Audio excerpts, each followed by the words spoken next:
Konnichiwa Japan! Sir in Japan, yours truly, my YouTube channel. Tara, samahan niyo po ako. Pupunta po tayo dito sa supermarket. Bibili po ako ng galon. Pero ang tubig po, free po. Tara, samahan niyo po ako. Usually dito po sa Japan, ang tubig na iniinom ay pwede rin po sa gripo. Pero ngayon, bibili po tayo ng galon at free po ang tubig dito sa machine. Tara, samahan niyo po ako. Buhay Japan! At ayan, nandito na nga po tayo sa supermarket at papasok na po tayo sa loob. Ayan, at ito po ang mga cart dito sa supermarket. At meron din po itong baby car.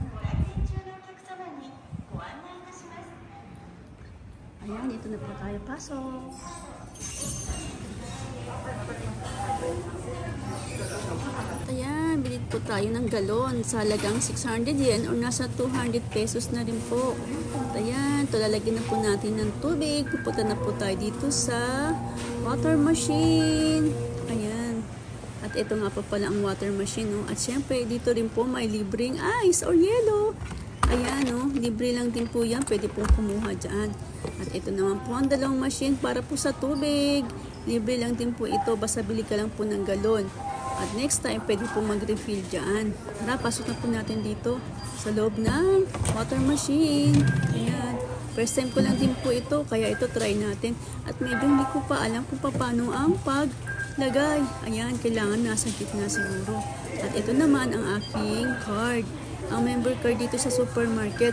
Ilalagay lang po dyan. At yun. Ayan, di ka pa po ako marunong. First time lang po. Try lang po natin.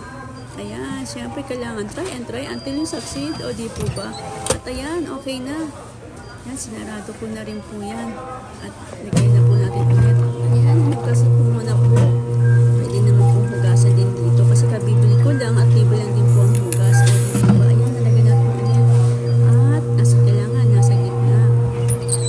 Ayan, sinarado ko na rin po. At ito, hindi ko alam po saan po pinipindot dito para po ma-open at malagyan tubig. At ayan, nalagyan ko na po ang 5 liter. 5 liter po kasi ang galon dyan. Na pwedeng lagyan ng tubig. Ayan, kita niyo po ba yan? O di po ba, pwede rin po kahit ilang beses. Refill, libre lang po. Yung galon lang sa una ang mabayaran. Pero sa susunod, refill na. At ito nga po pala, habang naghihintay tayo, inikot ko muna po kayo dito sa isang supermarket. At alam, may gacha-gacha pa. Ayan ang supermarket dito sa Japan, dito sa lugar namin. Ayan, ito. Malapit na siguro. At ito pa isang machine. So, try natin buksan. Ayan, pag dalawa pong galon nyo, pwede din po dito isa para mabilis at madali lang din matapos. At ayan, medyo nasa kalahati na nga din po ang tubig. Ayan, kakaiba po dito, no? Try ko lang po. Dati rin kasi ako nagkumuha ng tubig, pero ilang taon na rin po natigil at ngayon lang ulit. After ng 5 years ata. At ayan, malapit na.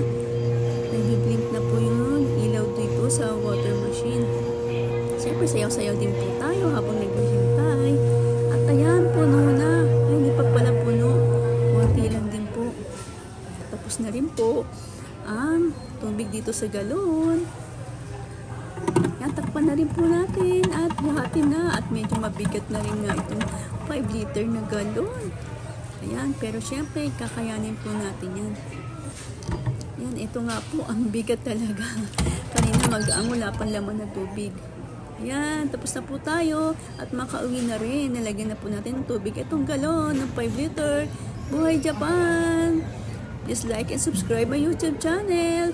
Sir in Japan, yours truly. Mabigat po talaga, pero okay lang. Bye-bye! Arigatou gozaimashita! See you in my next video. Buhay Japan! Sir in Japan!